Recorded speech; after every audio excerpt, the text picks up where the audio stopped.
90% of the people watching this right now are never going to make YouTube actually work for their business. They'll either quit after they make 3 or 4 videos and don't see any results, or more likely, they just won't ever start at all. And it pains me to even say that. I'm not rooting for a single one of them to fail, but I'll be honest with you, that 90% washing out is the only reason any of this works at all, right? It's what clears the road for the other 10%. It kind of has to be that way. You know, for anyone to really make it on here, most people can't. And maybe you're one of that 90%, or maybe you're one of the 10 if you want to be. Because I've been doing this a long time and I coach people through it every single week in my YouTube to Clients Academy. And I've watched the same handful of excuses just sink person after person who probably had what it takes. You know, they weren't dumb. They had something worth saying. They just kind of talk themselves out of it, one reasonable sounding excuse at a time. And maybe that's gonna be you. I don't know yet, and you probably don't know yet either, but I do know I don't want that for you. So I am not gonna sugarcoat anything I'm gonna say in this video, because the guys who needed it sugarcoated were never gonna make it anyway. You can absolutely do this. Anyone can do it. The only question that actually matters now is whether you will. So over the years, I found that there's basically 2 types of people that always fail on YouTube. And the first type of person, they're just scared. You know, some of them would straight up admit that they're scared, scared of getting on camera, what people might say. But I think a lot of people kind of hide behind their fear a little bit, and they may never even think that they're scared, and they would just kind of call it something else. And that's the whole thing with fear. It can a lot of times show up looking like something reasonable, right? It shows up as, I'm just not ready yet. I need to do a little more research. I need to get my setup just dialed in just right. And I need to figure out my whole content strategy before I ever even think about hitting record. And the problem is, you'll do that for 6 months or more, and you'll have made nothing in that whole time. And I always think those, like, I'll just call them like procrastinators and perfectionists. I'll lump them in together. I think their hearts are usually in the right place, but honestly, nobody's watching your first videos anyway. You know, your early videos, no one's gonna find them or watch them, and that's not a bad thing. That's actually a gift. Like, imagine if you couldn't play an instrument, like you couldn't play piano at all, but then you were forced to play in front of a packed audience at like Carnegie Hall or something. People have nightmares about stuff like that, right? What you want is to practice and be really bad in private. Then, as you start getting better and better, the room starts to slowly fill up. So by the time you're good, now you've got a big audience.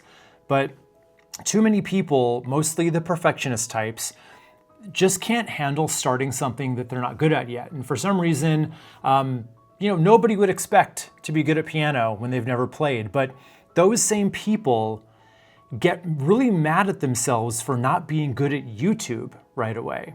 It just doesn't make sense to me. And by the way, if you want a really good blueprint to get started on YouTube, I will leave a link to my free masterclass, How to Attract Unlimited Clients on YouTube, down in the description. It's probably your best first step that you can take to help remove that fear of getting going. All right, but then there's the people who look at YouTube and say things like, I would love to do this, I just don't have the time. And I always want to, kind of shake those people and just say, you really think the people who are actually doing well on YouTube have more free time than you do?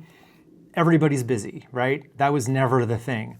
The real thing is you don't want to pour a bunch of hours into something when there's no guarantee it's going to pay off. And I get it. You want to protect your time. It's valuable. I'm kind of the same way. But guess what? You already did a version of this. You started a business. There is no guarantee sticker slapped on that either. You probably know most businesses fail, but you bet on yourself anyway. So why does that impulse suddenly stop being true the second a camera's in the room? It's the same bet. This one just makes you feel a little more uncomfortable. That's all. And this is not me telling you to, grind 20 hours a day. I don't even believe in that stuff. I'm not Gary Vee.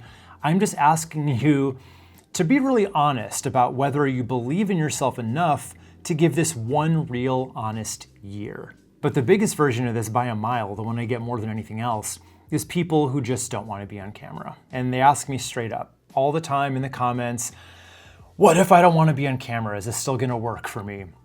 And I wish I had something supportive to say to those people, but the honest answer is no. It's not going to work. I don't have a workaround for you. If you don't want to, do the hard thing that others aren't willing to do, you're not going to get the reward that those people aren't going to get either. And I already know what some of you are probably thinking because I hear it a lot. Some version of, but I don't really like how I look. I just need to lose 10 pounds. Or I even got one comment from a guy who said something like, nobody wants to look at this ugly face. And I was just like, that's kind of sad. And it's just untrue. I mean, if you're at all self-conscious about how you look, just honestly ask yourself, of all the channels you watch, just kind of think of everybody you watch on YouTube. Why do you watch them? Is it because they're hot? Probably not, right? It's probably because they teach you something that you want to know, or they're just entertaining. They're funny or whatever. That's it. You are way more worried about how you look than your viewers are ever going to be. I promise you that. But honestly, if everybody was willing to get on camera and everyone was good at it and everyone was charismatic with something really good to say, everyone would be on YouTube. And I know it feels like everyone is on YouTube, but trust me, it is such a small percentage of businesses, it's not even funny. Like, you could absolutely outdo almost all your competitors in business if you gave YouTube a real shot. And that's just because they won't do it. So if you're in the 90% who just won't do it, I say this with love, it's fine, but you gotta get out of the way. But if you're in the other 10%, congratulations. All of those people just made a nice little opening for you. So that's the scared person who's probably never gonna even start. And that's the one I actually feel for, because that person probably had it in them and just never gave themselves a chance to find out. But I told you there's two kinds of people who fail, and the other kind of person is what I'm just gonna call uncoachable. A lot of times it's out of ego, it's just the kind of type A person who doesn't really want to take or follow advice that you give them. They think they know what they're doing. They're probably good at sales, they're good in a room, they're used to people listening when they talk, and they just look at this whole thing and go, yeah, I've got this. I don't need to know how to write a script or a hook. A script's just gonna hold me back, man. I'm in meetings all day. I know how to hold a room. I'm just gonna hit record and riff, and people are gonna listen to every word I say because I'm smart. But it almost never works like that on YouTube, because talking to a room live and then holding a stranger's attention through a screen are not the same skill. Nobody's gonna actually get up and walk out during a meeting if they wanna keep their job, or even a sales call. They'll probably just listen long enough to hear you out, to be polite. But on YouTube, you gotta be tight. You gotta actually be going somewhere. You can't repeat yourself. You can't waste a second of somebody's time or they're gone. And this person finds that out the hard way, except usually they never find it out at all, because that's the whole problem. They never admit that there's a gap, so they never even think to close it. So they've got the confidence to keep showing up, and honestly, showing up is most of the battle, but their arrogance keeps them showing up doing the exact same thing in a loop every single time, because they've already decided they're good. So all that persistence just makes it so they fail louder and longer than everybody else does. And the whole time, they're positive that the problem is the algorithm, maybe the audience, anything but them. And that's the trap. And here's the thing, if you were to zoom out and look at both of these people, the scared one and the cocky one, it's actually the same hang up underneath all of it. Neither one of them is willing to be a beginner. The scared person won't be a beginner because being seen as bad terrifies them. The cocky person won't let themselves be a beginner and learn the new skills that YouTube actually takes because they've decided they're already past it. But the people who actually make it, they can sit in that, I'm not good at this yet place without freaking out about it and without pretending it isn't true. Which brings me to the only real secret here, if there even is one. So you've got to do two things at the same time. They kind of feel like opposites of each other. You have to give yourself some grace for being bad at YouTube right now, because of course you're bad right now. You just started. Nobody expects you to be good. But at the same time, you have to refuse to stay there, right? Both of those things have to happen at the same time. Every video, you want to fix one little thing. The hook gets a little sharper. The script wanders into the woods a little less each time. You get a little more present on camera where it actually feels like you're talking to one person instead of looking like you're reading a hostage note or, performing in front of a crowd.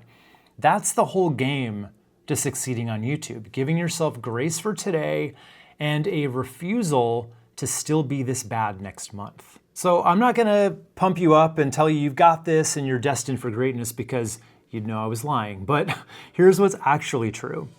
You can do this. Every single thing I just walked through, you are completely capable of getting past it. It's got nothing to do with talent or even luck. It just comes down to, will you or won't you? Because here's the honest part that I'm not gonna sugarcoat. It's not gonna happen for everybody watching this. It just can't. A lot of the people watching are gonna pick the excuses, whether they realize that's what they're doing or not. They'll find a really good reason to wait, and they'll feel completely justified the whole way down.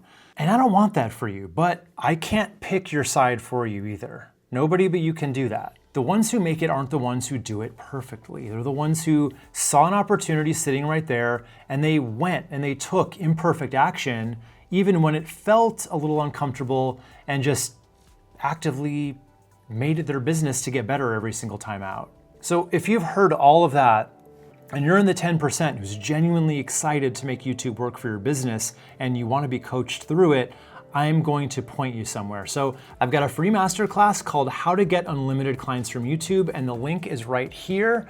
It's my whole system, start to finish, for getting clients with nothing but YouTube. No other marketing needed. So if you're one of the ones who's actually gonna do something with this, that's exactly where I would go next. So click here, and I'm gonna show you everything.